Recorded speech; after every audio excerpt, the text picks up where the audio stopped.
USB BSTC college के education group में आपका हार्दिक स्वागत और अभिनंदन।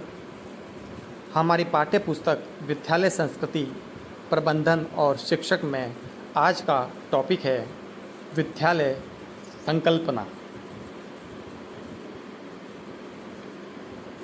विद्यालय एक ऐसी संस्था है जिसमें केवल विद्यालय का भवन ही नहीं बल्कि उसको चलाने व संभालने के लिए कुछ संसाधनों की आवश्यकता होती है।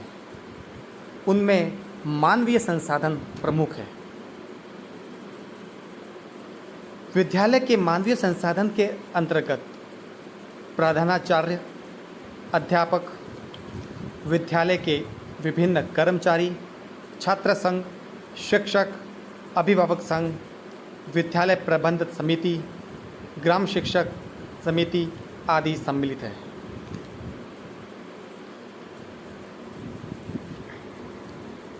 आचार्य एवं सहयोगी अध्यापक सहकर्मी अध्यापकों से सहयोग प्राप्त करने और सबसे मिलकर कार्य करने की जिम्मेदारी प्रधानाध्यापक की होती है।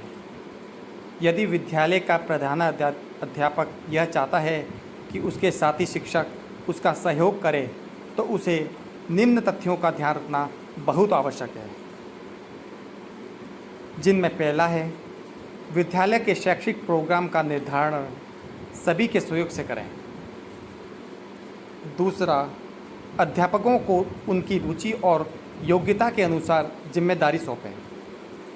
और लास्ट, विद्यालय के भिन्न भिन्न कार्यों के बीच समन्वय स्थापित करें। ये तीनों बिंदु मिलकर ही प्रधानाध्यापक और सहयोगी के बीच सामंजस्य स्थापित हो सकता है। अगले क्रम में शैक्षिक प्रोग्राम का अर्थ।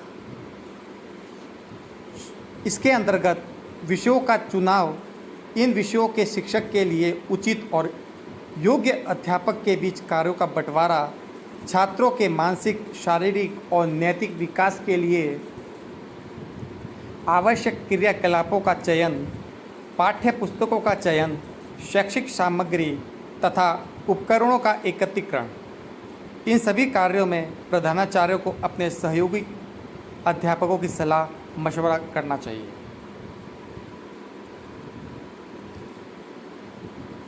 अध्यापकों से सहयोग प्राप्त करने के उपाय।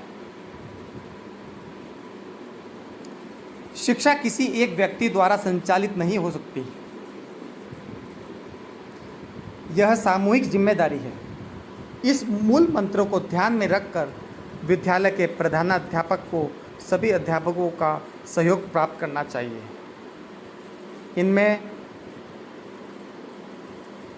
अध्यापकों का सहयोग प्राप्त करने के लिए निम्नलिखित तथ्यों की आवश्यकता होती है, जिनमें पहला है अध्यापकों के साथ गहरी आत्मीयता का भाव। जितना गहरा संपर्क प्रधानाध्यापक अपने अध्यापकों के साथ स्थापित कर सकेगा उतनी ही सफलता उसको मिल सकेगी। उसमें अपने साथियों के सुख दुख में सहयोगी बन जाने की भावना होनी चाहिए। प्रधानाध्यापक को निर्देशात्मक नीति के स्थान पर निर्देशात्मक नीति अपनानी चाहिए। इसी क्रम में दूसरा बिंदु है अध्यापकों के साथ सहानुभूतिपूर्ण व्यवहार।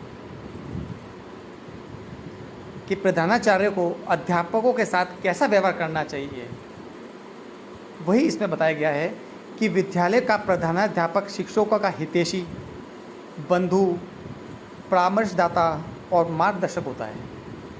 वह उनके अच्छे कार्य के लिए उनकी प्रशंसा करता है, उनकी गलतियों को दूर करके उनको समझाता है। आवश्यकता पड़ने पर वह उनको आर्थिक सहायता देता है, उन्हें उन्नति करने के लिए अवसर प्रदान करता है। इसी क्रम में तीसरा पॉइंट है अन्याय एवं दलबंदी का भाव। अध्यापक और के बीच अन्याय और गुटबाजी को दूर करना एक प्रधानाचार्य का कर्तव्य होता है। इसके अंतर्गत विद्यालय का प्रधानाचार्य अपने विद्यालय में किसी प्रकार की दलबंदी को पनपने नहीं देता। न तो किसी के साथ पक्षपात किया जाता है और न ही किसी के साथ अन्याय। सभी अध्यापक उसकी दृष्टि में समान होते हैं। चौथा पॉइंट, अध्यापकों में असंतोष न पैदा होने देना। अध्यापकों में असंतोष पैदा होने के कई कारण हैं। अध्यापक की नीतियाँ, अध्यापकों के आपस के झगड़े, अध्यापकों और प्रधानाचार्य के बिगड़ते संबंध असंतोष पैदा करते हैं। अध्यापक का कर्तव्य है कि वह अपने शिक्षक की शिकायतों को सुने व उनको दूर करें। अंतिम पॉइंट है अध्यापक गोष्ठियों का आयोजन। प्रधानाध्यापक को प्रत्येक अध्यापक के योगदान का महत्व स्वीकार करना चाहिए। प्रधानाध्यापक को अध्यापक गोष्ठियों के संचालन पर बल देना चाहिए ताकि सभी को अपने अपने विचार प्रकट करने का अवसर मिले। प्रधानाध्यापक द्वारा कार्य का वितरण। एक प्रधानाध्यापक का सबसे प्रमुख कार्य होता है कि वह अध्यापकों की रुचि और योग्यता के अनुसार उन्हें पढ़ाने के लिए विषय दिए जाएं, ताकि वह अपना कार्य, अपना विषय अच्छी तरह कर सके और एक विद्यालय को उन्नति के रास्ते पर ले जा सके। इसके अंतर्गत पहला है अध्यापकों की योग्यता। कोई अध्यापक किसी विषय को पढ़ाने की योग्यता रखता है या नहीं, यह बात उसकी वास्तविक योग्यता के आधार पर निश्चित की जाती है। किसी अध्यापक को विषय पढ़ाने के लिए तभी दिया जाता है जब वह उस विषय को आत्मविश्वास के साथ पढ़ लेता है। दूसरा, अध्यापकों की रुचि। प्रत्येक व्यक्ति अपनी रुचि के अनुसार कार्य करना पसंद करता है, इसलिए कार्य वितरण करते समय शिक्षकों की रुचियों का विशेष ध्यान रखा जाता है। विद्यालय और विश्वविद्यालयों में छात्र संघ आवश्यक है। छात्र संघ और प्रधानाचार्य के बीच एक सामंजस्य स्थापित होना चाहिए, जिससे विद्यालय का उन्नत विकास हो सके। छात्र संघ के अंतर्गत छात्रों में संघ भावना के विकास के उद्देश्य से विद्यालय में छात्र संघ की स्थापना की जाती है। छात्र संघ में सभी कक्षाओं एवं विभागों के निर्वाचित प्रतिनिधित्व होते हैं, जो कि समय समय पर विद्यालय के विभिन्न उत्सवों में भाग लेते हैं। शिक्षकों को चाहिए कि वे छात्र संघ को एवं उसके कार्य संचालन को संदेह की दृष्टि से न देखें, वरन उन पर विश्वास करके उन्हें उत्तरदायित्व देकर कार्य करने की पूर्ण स्वतंत्रता प्रदान करें।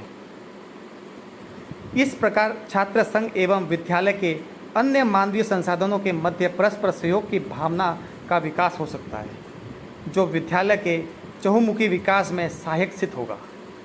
अतः छात्र संघ द्वारा स्वादुनुसार के साथ साथ वह अपने अधिकार एवं कर्तव्य से भली भांति परिचित हो जाते हैं। इस नेक्स्ट टॉपिक है शिक्षक अभिभावक संघ। शिक्षक अभिभावक संघ के अंतर्गत शिक्षक अभिभावक सहयोग के बिना छात्रों का रुचि, मानसिक, शारीरिक और सामाजिक विकास संभव नहीं है। एक और अभिभावक बच्चे को विद्यालय भेजकर अपने कर्तव्य की इतिश्री समझ लेता है, दूसरी ओर शिक्षक समझाता है कि जो कुछ वह विद्यालय में पढ़ रहा है वह काफ़ी है। छात्र को घर पर पढ़ने लिखने की क्या सुविधा या असुविधा, इसकी ओर ध्यान कम जाता है। शिक्षक अभिभावक संघ का आधारभूत सिद्धांत शिक्षकों तथा अभिभावकों को बालक की शिक्षा के समान उत्तरदायित्व को मान्यता देता है। ऐसा संघ जिसमें दोनों ही समान प्लेटफॉर्म पर खड़े होकर अपनी नई पीढ़ी की हित की बातों का चिंतन करते हैं, शिक्षक अभिभावक संघ कहलाता है।